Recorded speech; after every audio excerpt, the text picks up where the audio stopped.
You're listening to The Art of Imperfect Adulting. I'm your host, Amy Stone. Here, I share stories from real people navigating the adventure that I call adulting. Are you ready? Me too. Let's do this. Hello, friends. In this episode, I am going to introduce you to Victoria Carrington Chavez. You are going to love this. Victoria is a storyteller, and we talk about how that happened. Specifically, we talk about how she shifted from being the main character in her story to the author. Now, you might be thinking when I say that, you might be thinking to yourself, those are very pretty words and they sound very nice. But what do they mean, Amy? What do they mean? Don't worry, I ask her all about that so that you will really understand the change and the shift that she went through and how it all came together. Also, just for fun, there is a spot in this conversation where I sing the Carmen San Diego song, the jingle from back in the day. Good times, you guys. Are you ready? Yes. Yes, you are. Let's go. Victoria Carrington Chavez, welcome to the Art of Imperfect Adulting. I'm happy you're here. Are you ready for a fun chat today? Absolutely. I'm so excited. Thank you for having me, Amy. Yay. All right. So I start all my interviews asking everybody what part of the world they call home. And I've been behind the scenes, a little peek behind the scenes. I've been like not letting Victoria tell me this answer for the whole pre-show chat. I was just like, oh, hold on. So tell us where you are and where you call home. So, where I call home, I'm a digital nomad, and so I'm living my best Carmen San Diego life. You might not know where in the world you'll find me, but I can tell you where in the world you'll find me today is actually in Dover, New Hampshire.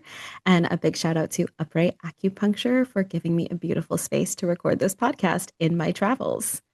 That's fantastic. Dover, New Hampshire. Okay. All right. Very, very cool. So, and you just gave a shout out to, I think you're younger than me, but where in the world is Carmen San Diego? San Diego. That's like do kids still play that? I mean, I played it. I Okay. kids still know the character, but I definitely played it. It was one of my favorite games growing up. I watched the TV show The TV show. and Where in the I world is Carmen San Carmen Diego? Sandiego. I mean, education, history, travel, those are all a few of my favorite things. Fantastic. All right. I love that. Okay. So that was an unplanned segue, but we're going to get into your story for a second. My next warm up question is share with us something that is a compliment or a word of kindness that you have given somebody recently. It can be really small, but something that you've done to spread the love. Yeah, so recently I started posting more on LinkedIn and really giving people shout outs when I see their creativity. And so there was a creator that she is crocheting a blanket or like pieces of a blanket every single day that reflects her feelings. So Shayla, I gave her a shout out and it just felt really, she said she felt loved, she felt seen and supported. And Very nice. I So live for almost that. like I have a friend who does a weather, like she knits a line with the temperature every day. I think I might have that slightly wrong actually, but it's so she's crocheting and she's changing the pattern or the colors based on mood, like a mood Yep. chart, like creating a log. That's fascinating. That's very, very sweet. Okay, the topic of the day, not crocheting, but a time when you chose to shift in your life from being the main character in your story to the author. So this is a beautiful sentence, and I'm excited to talk about it. It's also a little bit vague as a distinct moment. Like I usually, so I want to give you a chance. I'm going to walk you through explaining it. Are you up for that? I am up for it. All right, let's do it. I want to start with this. Okay, so in your pitch, you're talking about yourself and your story, changing from main character to the author in your story.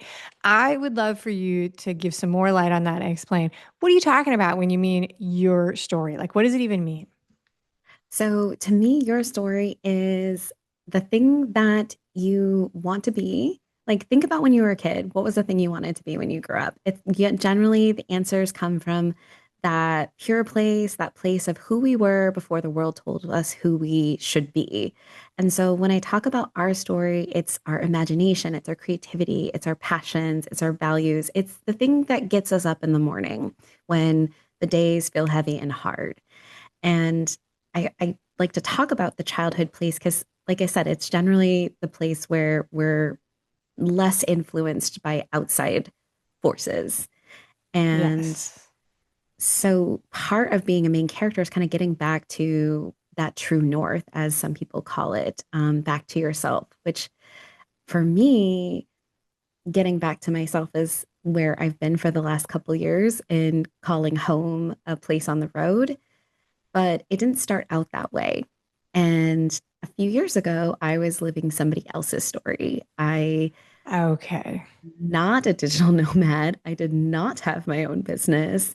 And I was kind of doing what I was thought I was supposed to be doing, like, getting a house. I was engaged and I was a K through 8 Spanish teacher. And those are all wonderful, admirable things. But what I realized is those were not the things that woke me up in the morning excited for the passion of life.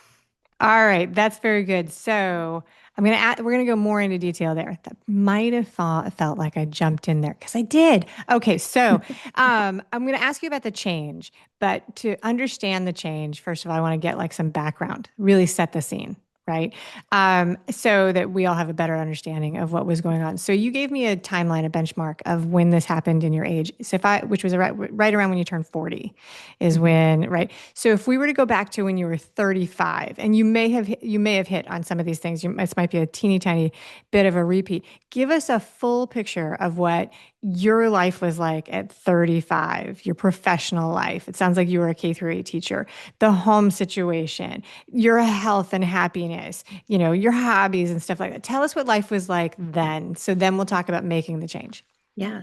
So outwardly, it was perfect. It was the dream, the American dream, and that what people were seeking, right?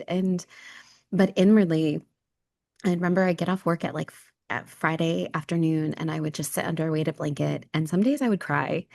And then I wouldn't be able to really do much besides sit on the couch, binge watch things. Health wise, stress eating. I was super unmotivated to really draw, to create. Like I've always been a painter and an illustrator. And I just really felt like I was living somebody else's life. But I was being told, no, you're 35, you're checking the metrics of success. You have a career, you have a 401k, you have a fiance, um, you You're know, on the path. Go to oh, school, get an approved job, get married, have mhm, kids, raise the kids, and somewhere yep, magically contentment and fulfillment is supposed to show up. yeah, yep, And yeah, I think that for some people it probably does. true, But I talked to a lot of other people who realize that they're checking off these boxes on the path. They need to take a detour. So yep, I do talk to a lot of people about that. All right, so the shift we're talking about, it was happened right around when you were 40, I think. mhm, So at 35, you describe it as you were living somebody else's life. This is not a perfect question because it requires like reflecting on your mindset then, even though you're not mhm. then anymore. But how aware were you of that at that point? Like now you have the words to describe it, but in the moment, did you really have any idea of how to describe that as living somebody else's checklist or what was going on? Yeah. At the time, no. I mean, at the time, I was thoroughly convinced that I was happy, and I realized like every morning I would have to like hype myself up and like do the pep talk of like you're happy, like play this happy character, okay? And it's so interesting when you look back in pictures. And at the time I was also rising as a content creator, and it's been surreal to have some of my audience that has followed me through most of that journey, and they're like, you look so different. We literally watched you transform in front of our very eyes. So like I think when I started really seeing myself in those pictures back then, even if I didn't have the words, I had a visual to say, wait, I don't recognize this woman looking back at me in this picture. I don't recognize this woman looking at me in the mirror. I know that she's me, but she doesn't feel like me. Okay. So not as a form of judgment or evaluation, but to help somebody who might be in a similar space, what did you have any sense of like discontent or overwhelm or sadness at that point? Like how would like in the moment, what did you think was going on? So in the moment, I thought it was more of maybe it's me. Maybe I'm the problem, like the Taylor Swift song. Right. And so I just thought if I work harder Yeah. at being a good, happy character in this life that I should be happy about, then I'll be happy. Like it's gonna like I was like, that's how mindset works. Like I'm like I felt like, like I'm just gonna think lovely thoughts. And I didn't realize but like I said, some of the indicators were I wasn't going into my favorite hobbies. Like Yeah. I grew up in Colorado, avid hiker, wasn't hiking, wasn't even really walking. Um, would send her away to blankets. I'm not creating. And so I just thought, like, I feel like some people might also relate. Let me just make sure my partner's happy and then I'll be happy and then it's Okay. all going to work out.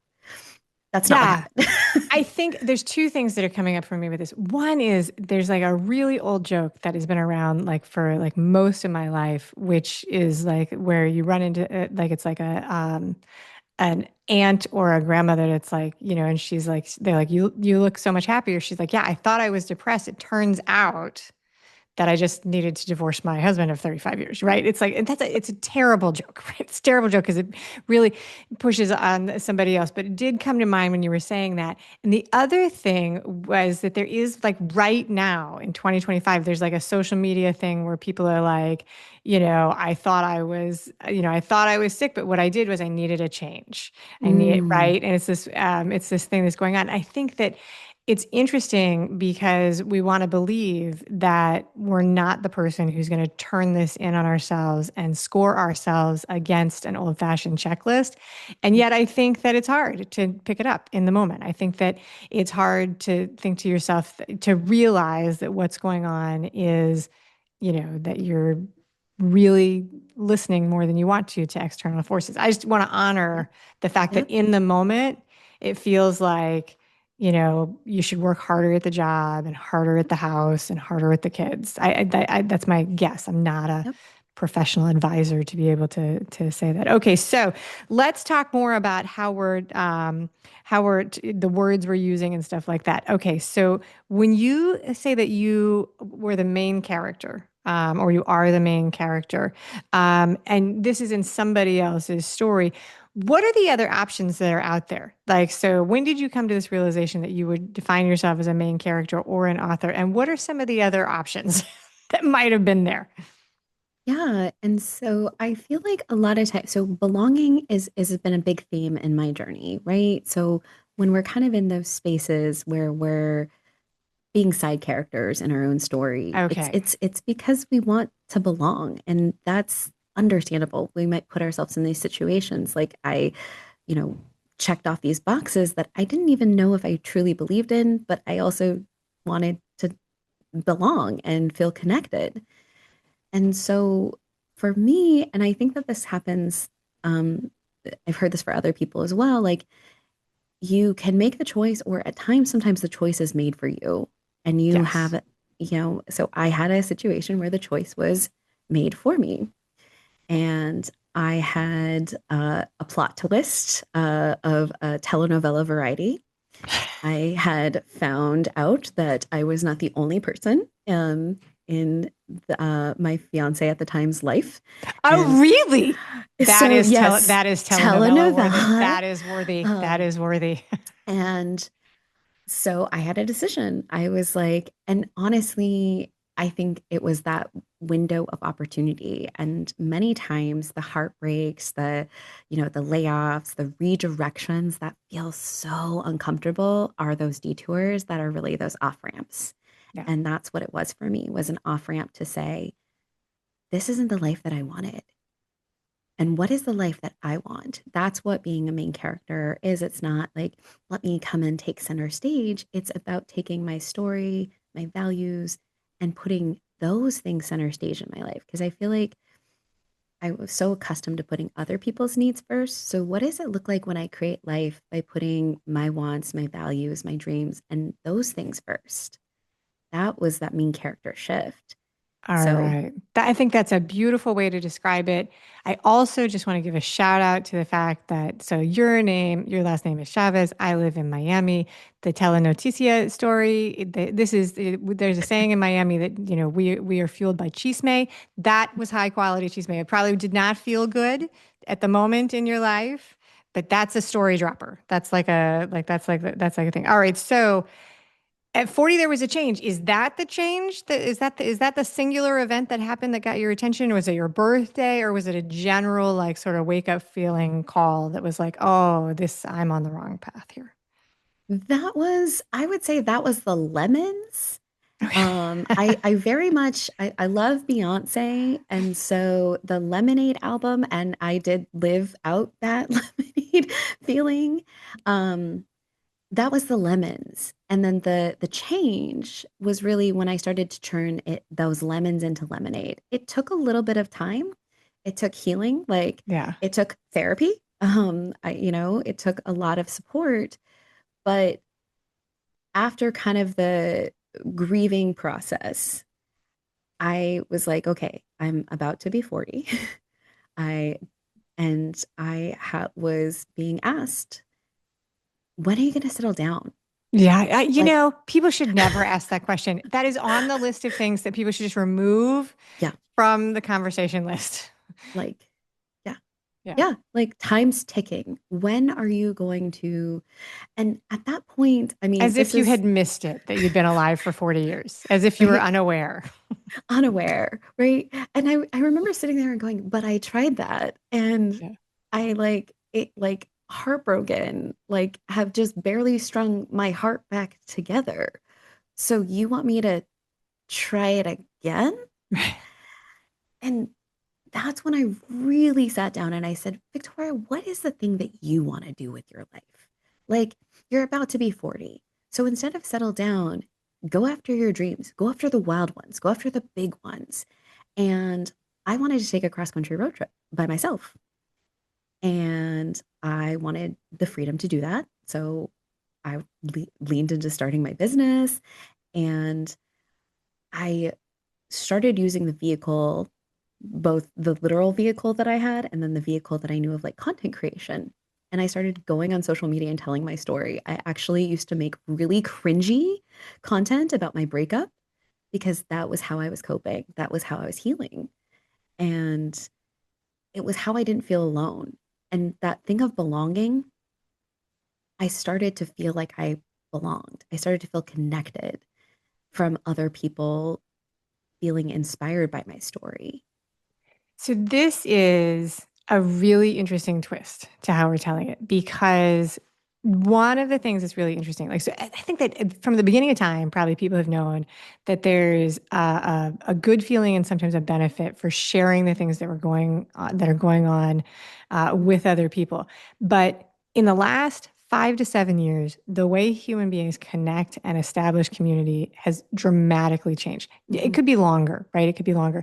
But there's a pretty big age division in how it's perceived, right? So even though my 86-year-old mother-in-law is online, funny story, she lost her Facebook login and she came to me and she was like, "Can you help me get back on?" And I made a snap decision. I was like, I don't, it stresses you out. I just totally punted and then convened with all the grandkids and was like, it's better for grandma if she's not on social media. And she went to the Apple store and got herself back on. So my evasiveness did not work. But anyway, um, there's this idea, Grandma. the concept of building a community, a virtual community that is valid and strong and beneficial is actually something that gets people's attention, right? Mhm. Not everybody agrees that it's healthy. Social media is very, very much all thrown under the bus as a bad thing for a lot of things. I'm not here to defend social media or the people who own the companies, but I'd love to hear more about how you found support by sharing your story publicly and creating a sense of belonging and strength and support and all of the good things that come with other humans. Yeah. So I started pouring because I wasn't being creative, and creation is a part of content creation. And It so is. I started using social media as a space to tell my story. And people would cheer me on, people would tell me their stories. They would tell me that they felt seen. There were women and men, there were some men too that were going through breakups, that were going through difficult transitions. And like I said, some of my audience got to really watch the glow up, the evolution. They got to watch the light come back into my eyes, and they got to start seeing me travel. And so these like cringy content TikToks turned into speaking opportunities. They Oh, turned into nice. brand deals. So this And was on TikTok. This was on TikTok that people were finding you. it was on Yeah. TikTok, between TikTok and Instagram. That was where Yeah. people were finding me at the time. TikTok is a really, really good place for a breakup story. I gotta say, they do tend to get traction, and yeah, no, it's and I follow a fair number of travel nomad type people for inspiration, and I'm a fan. All right, so I'm going to talk directly to the audience for a second, invite them into our conversation, and then we're going to come back and talk more about this. Talking to Victoria about a time when she changed the energy in her life from being the main character to the author, and what that meant, and all those things. And I post a discussion question on Instagram, Facebook, and YouTube. So I invite everybody who's in the audience to come and engage with us. I'll be there. Victoria will be there. Other people from the audience will be having this conversation. It's super fun. If you don't have the links for the show on social, they're in the show notes. Shocker. All right, back to the conversation and where we were. So you're 40, you're getting some social pressure from the peanut gallery that this has changed. I don't know if you'd ever heard this, but psychologists actually have a word for those timeline changes in our life that do give us pressure, because it's like not necessarily always imaginary. It's like that 40 milestone, and some people feel at 30, 50 can be a big one. So you were there, you were approaching it, you're going through it. Let's talk now about shifting from being main character energy to becoming the author of your story. And one of the things I'm curious of, because this is very well worded and this is not about the decision or anything, but did you come up with this shift like on your own, like as you were working through it in therapy and so on and so forth? Or did you have support and help in sort of figuring out what this change was that you were doing from like books or coaching resources or friends? Or where did this idea of switching to the author of your story come from?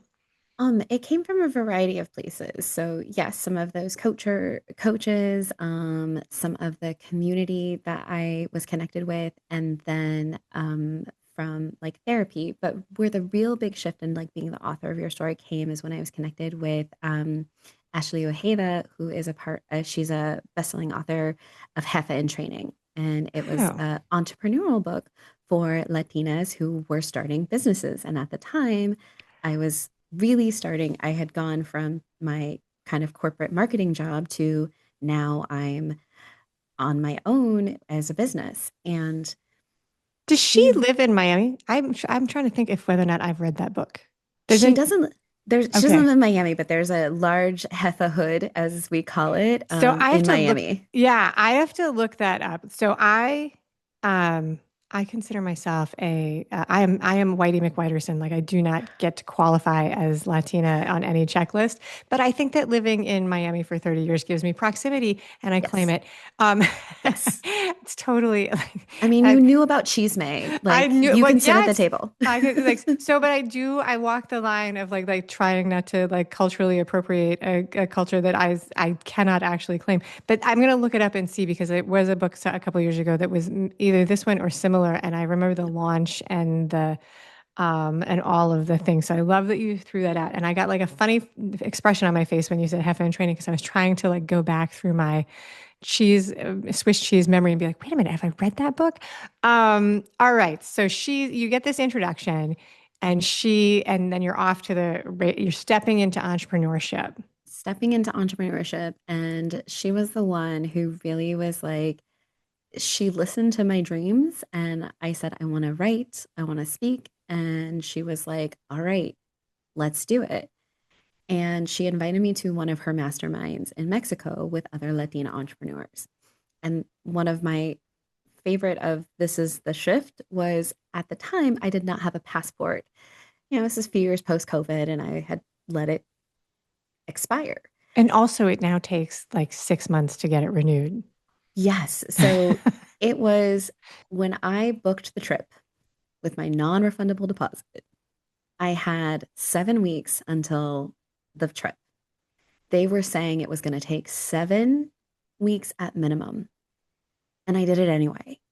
And that's where I think that shift from main character to author goes. And it says, I know what I want and I'm going to make it happen. Okay. And it's like this, there's something in that determination that I think reshapes so much around us. I think it's a brilliant way to describe it. I say all the time that I really do believe that seeing the choices that we have is empowerment, right? It doesn't mean we're going to like the choices all the time. It doesn't mean that we're going to magically be able to do things that were impossible the day before, but being aware of the choice and working to be intentional on the choices or own them or whatever works out, I think is really, really important. So you get your passport. Post COVID, I actually knew people who were flying from wherever they live, not where I am, but like they were doing crazy things like flying to New Orleans or flying to Atlanta to try and get into places that had offices. I mean, everything was just like, woo, it just super, hopefully it is organized itself again. All right. So that is a very specific shift. You sign up for a coach, you're following a mentor who is giving you direction, so on and so forth. Talk some more about some of the specific things that you were able to change in your life. Yeah. So, and fun fact, my passport showed up in a week. It did? That's A week. that's a A really, week. really good part of the story. I was actually in the post office mailing something, which I can't even think of why I would actually be in a post office now. And the poor person in front of me was like, "Hey, I need a passport photo."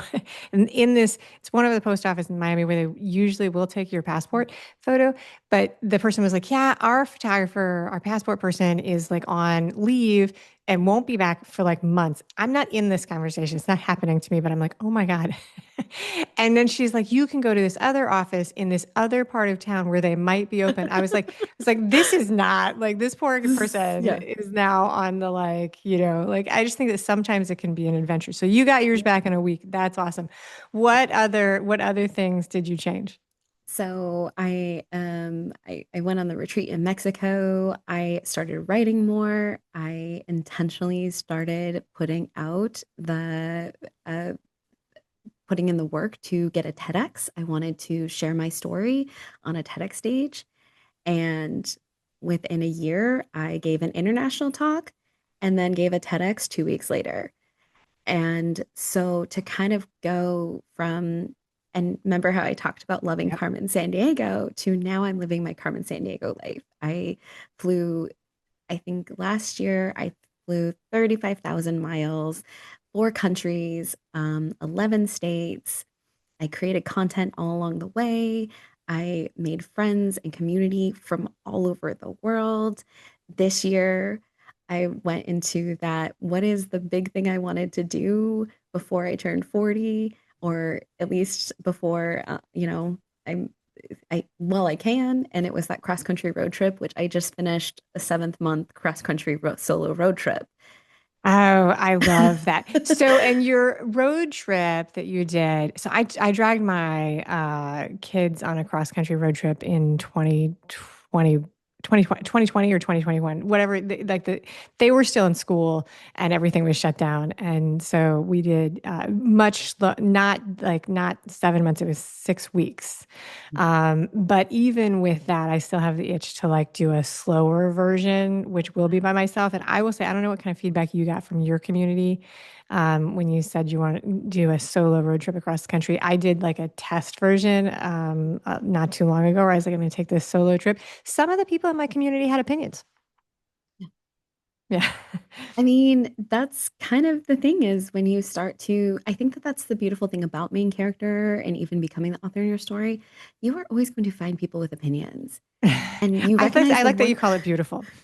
like, I mean, I'm a glass half full kind of girl if you hadn't count that. But the Yep. reality is like, you're always going to find people that have opinions. And then you recognize the only one that matters is really yours. And, yes, be safe. Like, of course, safety was of the utmost importance, but that didn't stop me from doing the thing that I wanted to do. Right. And I ended up giving a creative mornings talk about it and talked about how this has been a thing that had been calling to me since I was a teenager to be able to do that. And then to just say, yep, I'm going to do that. I'm going to plan, I'm going to put together resources and to go from where I was 5 years ago, depressed on a couch, unsure if I was happy in my life, to now living a life that I feel like I don't need to escape from, like Yeah. living the life of a life that I've continually dreamed of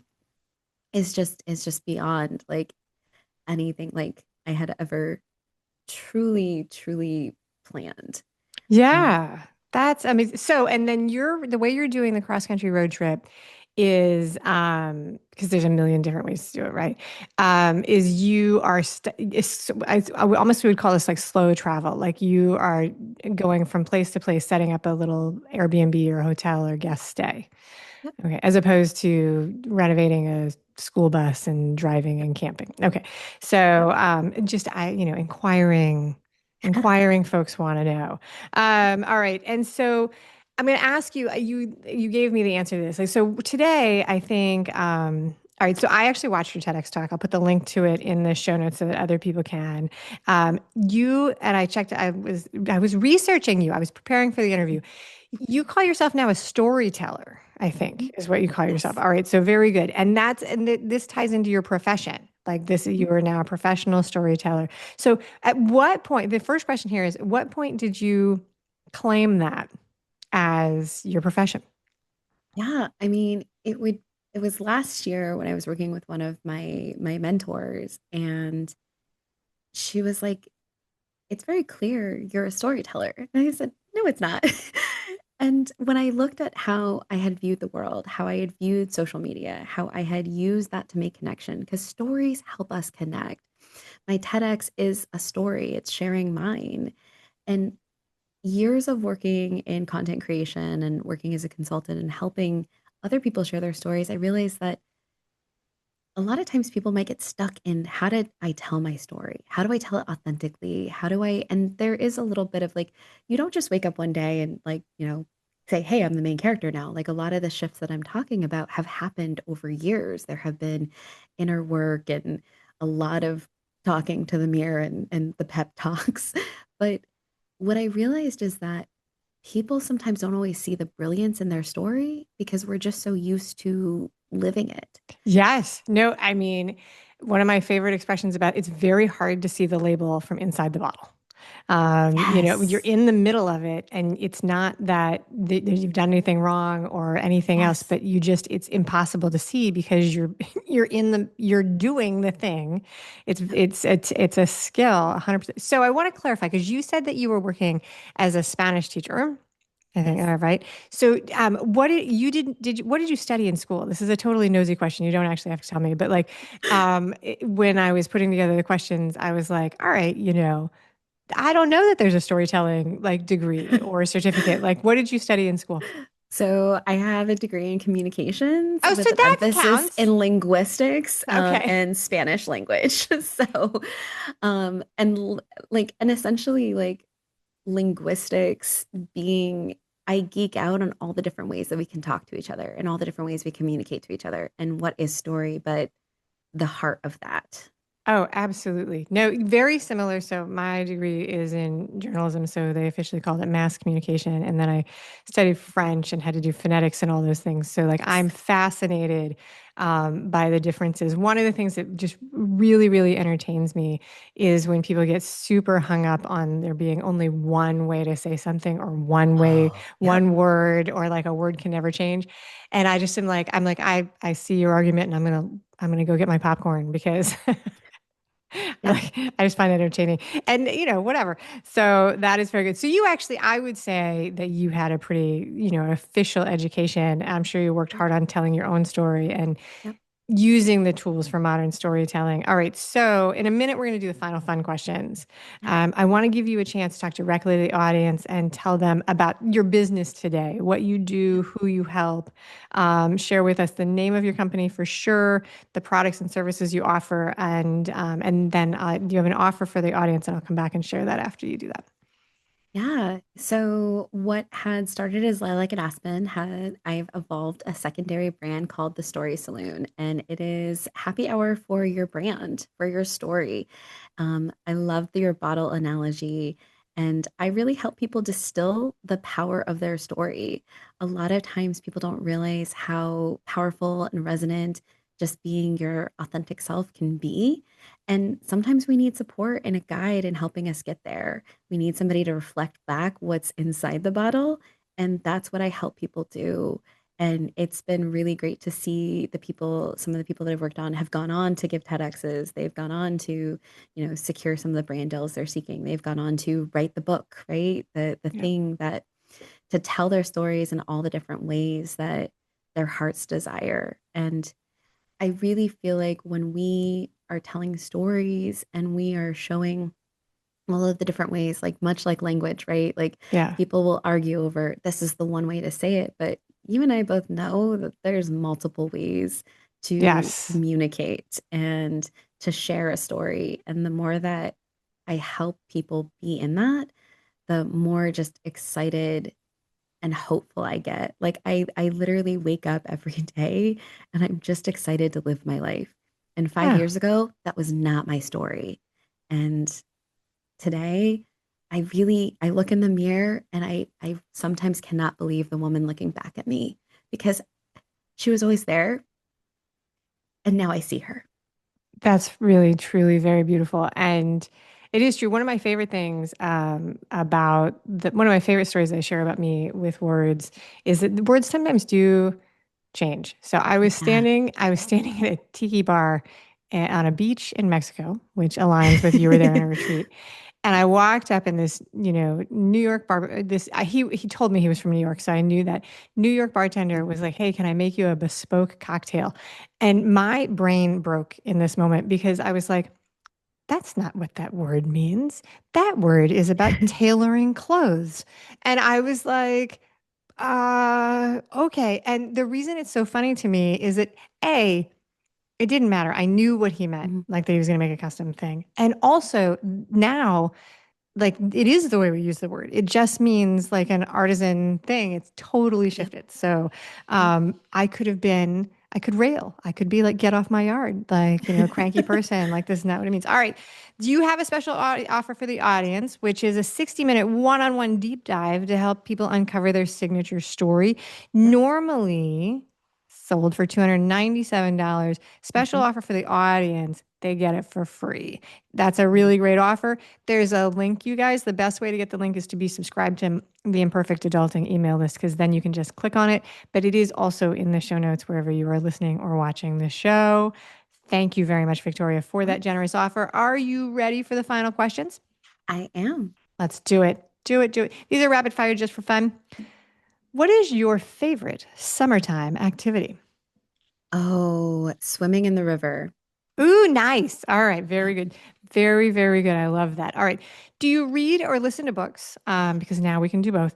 And if so, do you have a recent book that you've read or listened to that you will share with us? Yes, so I love listening to books. It had definitely helped on the road trip venture, and I just finished More Than Enough by Elaine Welteroth. Good So, job with the like title and author. Oh my gosh. I'm usually like when people ask me, I'm like, I'm reading this thing. It's about whatever. It's by a person. This is why I don't have an English degree, by the way. Like who's the author? I don't know. When did they write the book? Not sure. What was it about? I'll give you a general synopsis. So anyway, all right, that was a wonderful recommendation. All right, what is a tool or a gadget that you use pretty much every day and that you think that everybody should use too? This can be an online thing, like a software or a thing, or it could be like a real thing that you use in like a gadget in real life. Anything, open-ended.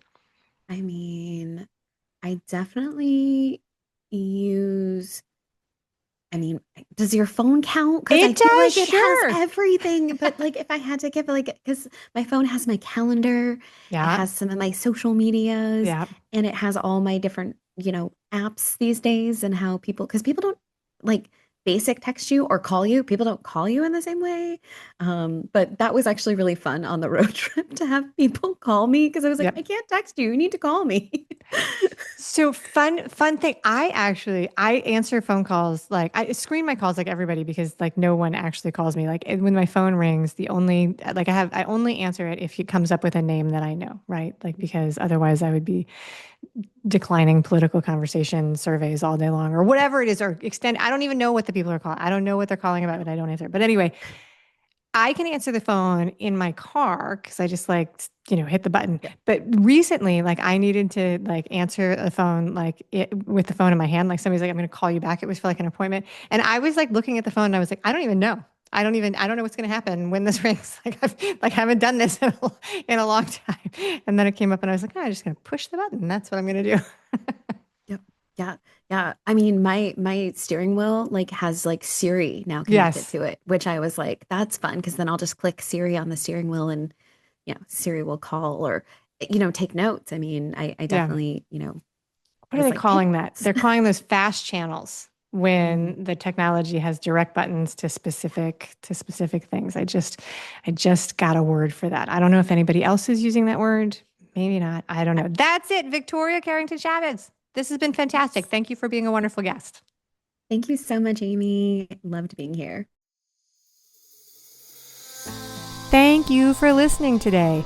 I hope that you enjoy the show. And before I go, I want to encourage you to become a bigger part of the conversation.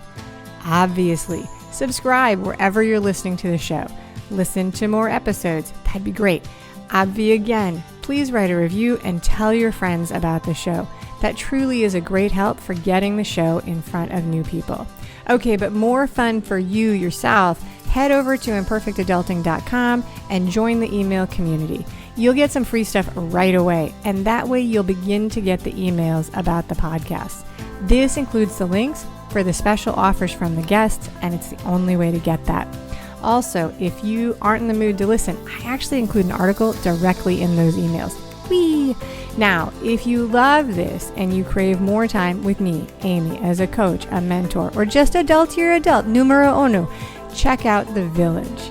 If you have a story you want to share with the listeners, I'd love to hear from you. I have an open application. Just let me know you want it. And that's a wrap for today. Until next time, remember, the journey is the destination. Ralph Waldo Emerson said that, not me. Well, until just now, I did just say it. But what I want you to hear today is that if your adulting journey isn't going the way you expected, that may not mean that you're lost. It may just mean that you're on your way. This is Amy Stone, signing off.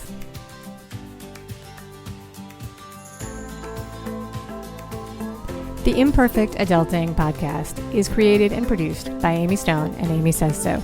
Anything expressed on this show is offered as entertainment, and the views of the guests may not always represent the ideas and viewpoints of the host. That's me. Amy does not intend or hold herself out to provide professional advice or recommendations of any kind.